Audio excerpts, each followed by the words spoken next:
मां कामाख्या फिल्म्स के शानदार प्रस्तुति। मोहन ओ मोहन रे झूठा क्यों रूठा, आजा तू मेरे आंगन, कर दूं जीवन में अर्पण।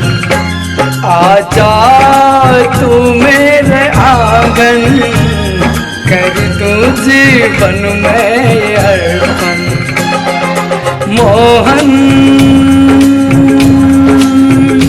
ओ मोहन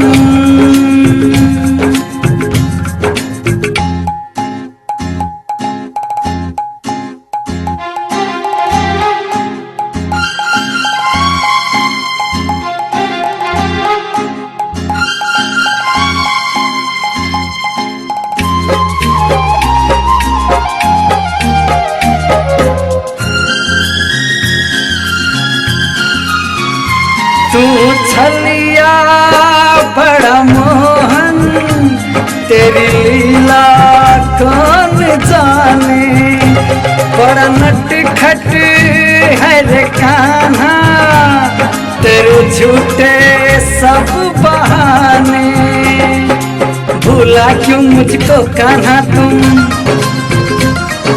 छोड़ा क्यों मुझको कान्हा तुम। भूला क्यों मुझको कान्हा तुम, छोड़ा क्यों मुझको कान्हा तुम। आके मुझे बता दे, आजा तू मेरे आंगन, कर दूं जीवन में अर्पण। आजा तू मेरे आंगन, कर दूं जीवन में अर्पण।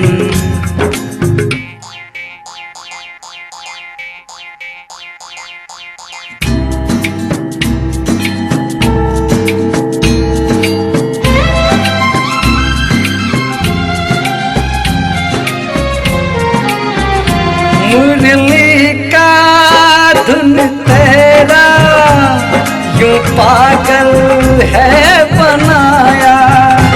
क्या बोलूं तुझे मोहन, तूने कितना है सताया।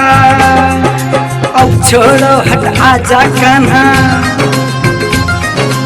आके तरस दिखा जा कान्हा। अरे अब छोड़ो हट आजा कान्हा, आके तरस दिखा जा कान्हा। क्यों ना अब तड़पाओ, आजा तू मेरे आंगन, कर दूं जीवन में अर्पण। आजा तू मेरे आंगन, कर दूं जीवन में अर्पण। मोहन